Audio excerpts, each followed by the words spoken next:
Hey everyone, Jim Barnish here. Welcome back to The Dirt, where we discuss actionable strategies to grow and maximize the value of your business. All right, so today we're taking a deep dive into a topic that growth stage companies often overlook when initially scaling. And that topic is building your first customer success team. So consider this your reminder to get your good deed of the week in if you know a fellow founder, CEO, or really any other business professional who would benefit from a better understanding of customer success. Hit the pause button, take 10 seconds to copy the episode link, and send it their way. All right, so why do so many growth stage companies get customer success wrong? Companies often overlook customer success when initially scaling due to a hyper focus on acquiring new customers and expanding market share. In this rush to innovate and capture new territories and resources, this attention that we put on our company just gets disproportionately allocated towards marketing and sales, which leaves customer success and taking care of your customers on the back burner. This approach, though initially fruitful, may overlook the long-term value of nurturing existing customers. Customer success isn't merely about retaining clients, but also about turning them into advocates and expanding within accounts, which can lead to more sustainable and cost-effective growth. Understanding this subtle yet vital distinction is a maturation point many growing tech companies only recognize after the initial scaling phase. That's not great. So with that background in mind, here are 3 key tips when it comes to hiring your first customer success team. Number 1, hire a leader who distinguishes between customer success, customer support, and sales, and all the distinct goals of all 3 functions within.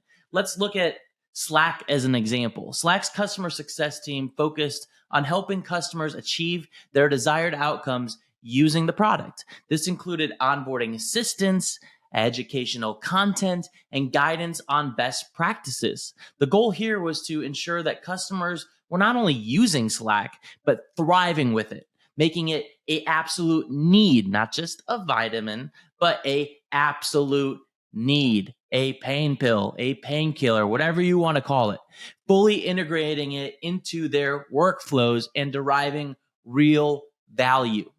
The customer support team at Slack handled technical issues, bug reports, and immediate problem solving. Unlike the customer success team, support was much more reactive, stepping in when something went wrong to quickly restore normal service. This was critical for maintaining trust and satisfaction, especially given the real-time nature of the platform. Sales at Slack were about attracting new customers and expanding relationships with existing ones. The sales team had the responsibility of conveying the value proposition of Slack to potential clients and identifying upsell opportunities within the current customer base. They worked closely with both customer success and support to ensure a seamless transition and continuous alignment with customer needs and expectations. So Slack's distinction between these 3 functions allowed them to create a comprehensive customer lifecycle where each team had a specialized focus. All right, so key number 2.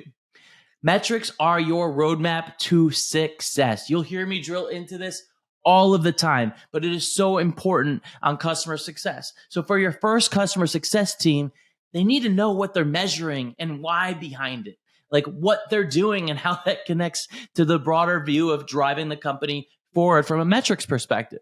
So we're going to look at 3 key parts of metrics as it relates to customer success. Number 1, expansion and upsell revenue. Think of this as unlocking the hidden treasures within your existing customer base. By focusing on how much current customers are willing to spend more with your customers, or more with your company rather, you're tapping into a gold mine that's often more rewarding than prospecting new clients.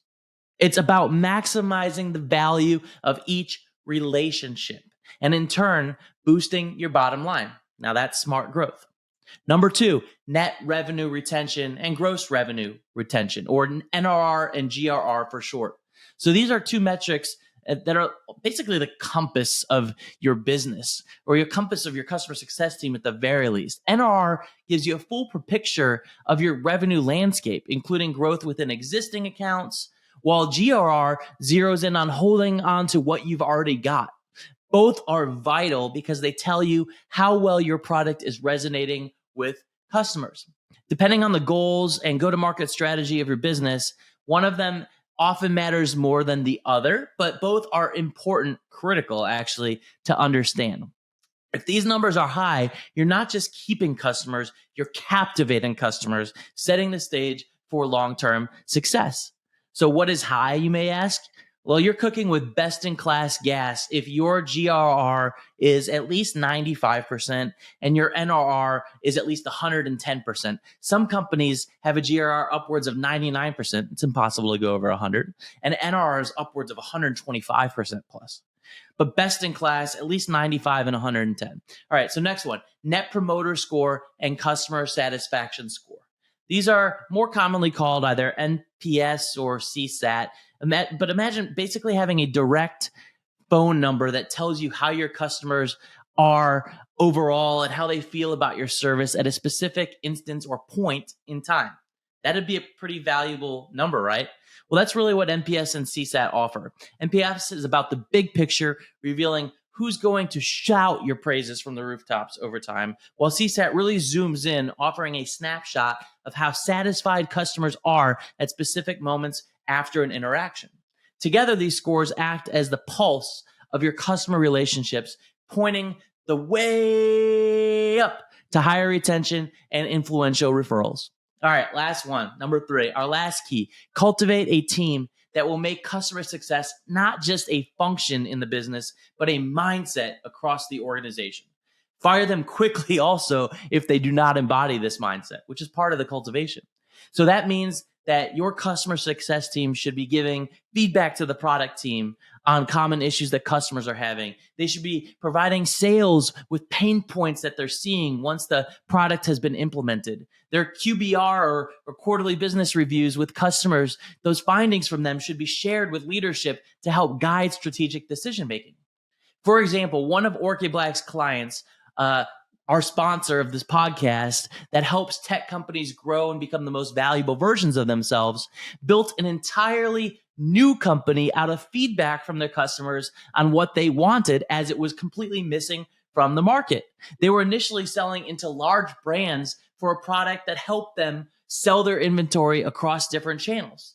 But after talking with customers, they saw this giant gap in the market for a social media offering that would allow these same brands to post their content across different channels through their retailer network on their local retail pages.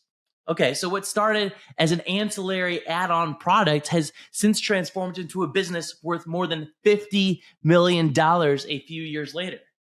So that's incredible, right? Like, not just building and retaining and growing, but also new products, new opportunities that can come out of it. So that's what I've got for you today. And just to reiterate one more time, the 3 keys to building your first best customer success team are: number 1, hire a leader who distinguishes between customer success, customer support, and sales, and the distinct goals that the 3 functions have. Number 2, embrace the metrics that matter, like expansion or upsell revenue, NRR, GRR, and NPS and CSAT, using them as tools for growth. And thirdly, cultivate a company-wide commitment to customer success, turning feedback into what I would consider strategic gold. So these are more than just strategies. They are the building blocks for sustainable, smart growth. Thanks for joining me on this journey, and your customers will thank you ahead of time for getting this area of your business right. If these insights have inspired you, please share the episode with a friend or whoever that you see that might need this. This is meant for you guys. This is meant to build growth and drive sustainable business value. So let us know how we're doing. And until next time, JB out.